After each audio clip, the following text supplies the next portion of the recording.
Baiklah, pada video kali ini kita akan membahas tentang peradaban Islam di Asia Tenggara. Islam masuk ke wilayah Asia Tenggara dengan cara yang sangat istimewa, damai, perlahan, dan diterima dengan sukarela oleh masyarakat setempat. Melalui para pedagang, sufi, dan tokoh-tokoh berpengaruh, Islam berkembang pesat di kawasan ini. Interaksi pertama terjadi di kawasan pesisir melalui jalur perdagangan. Sejak abad ke-5, Kepulauan Melayu telah menjadi tempat persinggahan pedagang dari Arab, India, Persia, Cina, dan Gujarat. Mereka tidak hanya berdagang, tetapi juga menyebarkan ajaran Islam. Salah satu kerajaan penting yang menjadi pusat Islam adalah Kerajaan Samudra Pasai di Aceh. Dipimpin oleh Sultan Malik As-Saleh, kerajaan ini dikenal sebagai kerajaan Islam pertama di Asia Tenggara.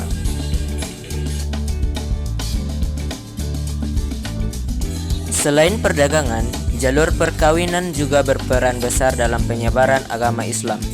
Para pedagang Muslim menikah dengan putri bangsawan lokal. Anak-anak dari pernikahan ini membawa ajaran Islam ke dalam keluarga besar dan lingkungan mereka. Tidak hanya itu, ajaran tasawuf yang dibawa para sufi juga mempercepat penerimaan agama Islam. Dengan pendekatan yang ramah dan juga mengadopsi tradisi lokal, para sufi seperti Hamzah Fanzuri dan Syekh Lemah Abang berhasil menyentuh hati masyarakat.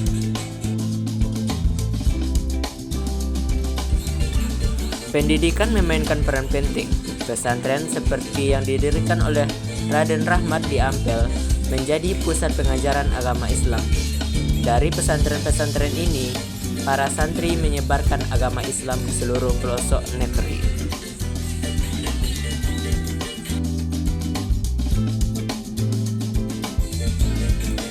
Tidak hanya itu, kesenian juga menjadi media dakwah yang efektif.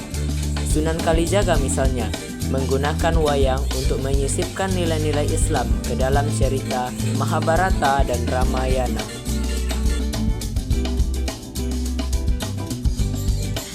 Di sisi lain, jalur politik juga berkontribusi besar. Ketika seorang raja memeluk Islam, rakyatnya pun mengikuti. Hal ini mempercepat proses Islamisasi di banyak wilayah. Mulai dari Sumatera hingga Maluku, dari Semenanjung, Malaya hingga Mindanao, Islam menyebar luas.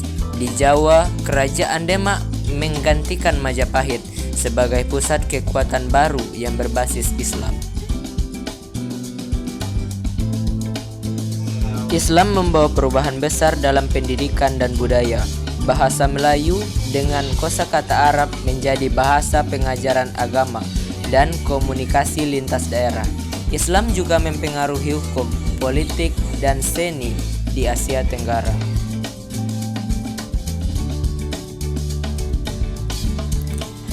Hingga hari ini, jejak Islam di Asia Tenggara terus terlihat dalam kehidupan sehari-hari. Islam tidak hanya menjadi agama, tapi juga membentuk peradaban yang menyatukan masyarakat di kawasan Asia Tenggara ini.